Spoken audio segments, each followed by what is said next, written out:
संसदीय क्षेत्र के मतदाताओं को, यहां की जनता जनार्दन को मार्गदर्शन प्राप्त होने जा रहा है। इस अवसर पर नए भारत के शिल्पी, भारत के सांस्कृतिक नवजागरण के पुरोधा, गरीबों के मसीहा, 10 वर्ष के अंदर जिन्होंने भारत के कायाकल्प को करके दुनिया के अंदर सम्मान बढ़ाया है, ऐसे प्रधानमंत्री मोदी जी का मैं आप सबकी ओर से, प्रदेशवासियों की ओर से हृदय से स्वागत करता हूं, अभिनंदन करता हूं।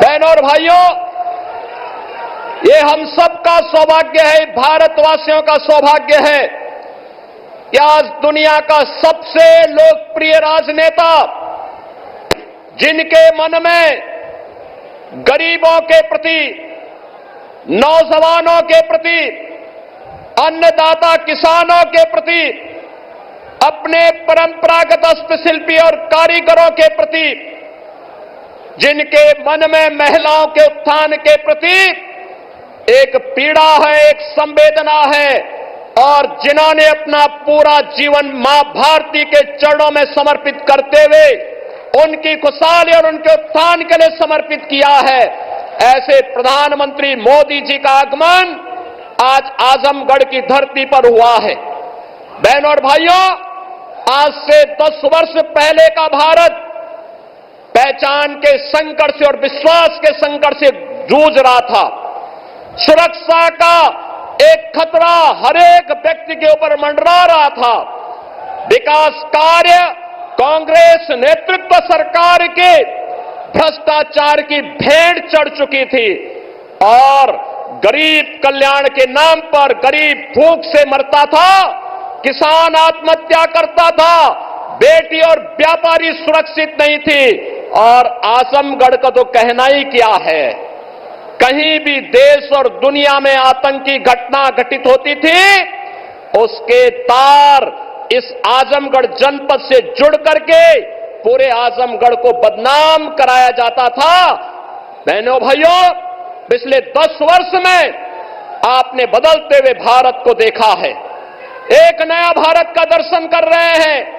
दुनिया के अंदर सम्मान बढ़ा है, सीमाएं सुरक्षित हुई हैं, आतंकवाद और नक्सलवाद पर प्रभावी अंकुश लगा है। और यही नहीं, अब आजमगढ़ में आदरणीय प्रधानमंत्री जी ने महाराज सुहेलदेव के नाम पर एक विश्वविद्यालय दे दिया है, आजमगढ़ को पूर्वांचल एक्सप्रेसवे दे दिया है।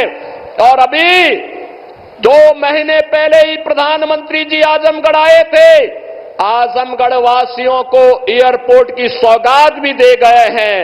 आजमगढ़ को पहले जिन लोगों ने परिवार की बपौती बनाया था, वे लोग आज बेनकाब हुए हैं।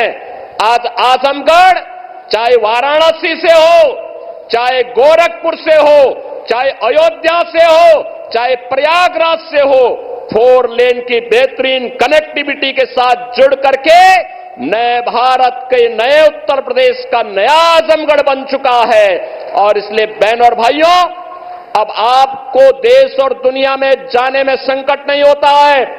पहले होटल की बात तो दूर, धर्मशाला में भी रूम नहीं मिलता था, आजमगढ़ के नाम पे लोग चौंकते थे। आज बहनों और भाइयों, सुरक्षा का बेहतर वातावरण, सम्मान नए आसमान को छू रहा है।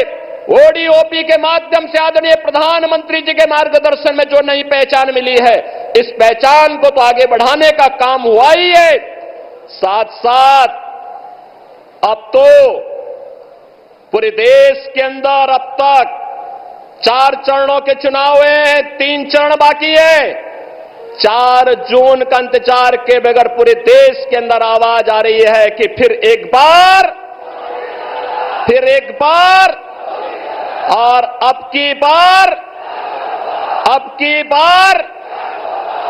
बहनों और भाइयों, और हर एक ओर से आवाज है, उत्तर दक्षिण पूरब पश्चिम, हर एक ओर से एक ही आवाज है, और वह है जो राम को लाए हैं, 500 वर्षों का इंतजार प्रधानमंत्री जी ने समाप्त करके अयोध्या में रामलला को विराजमान कर दिया है। इस दृष्टि से पूरा भारतवासी अभिभूत है।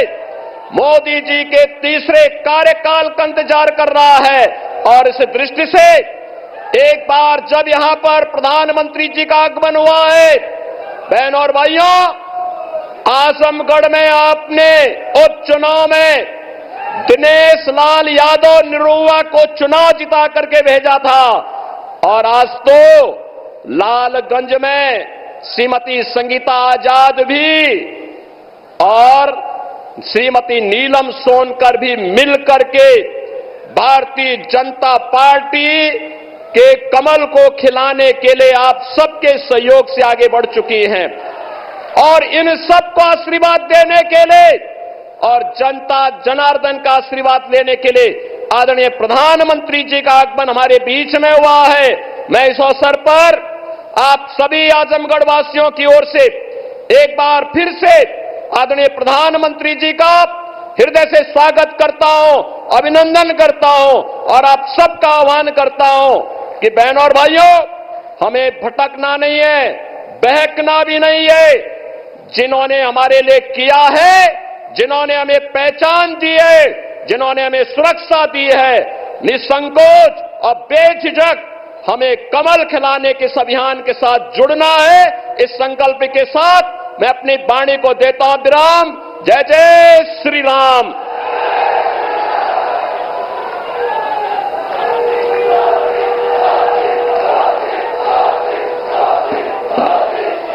भारतीय जनता पार्टी के इस विशाल जनसभा में प्रदान करने की कृपा करें आदरणीय प्रधानमंत्री जी नरेंद्र मोदी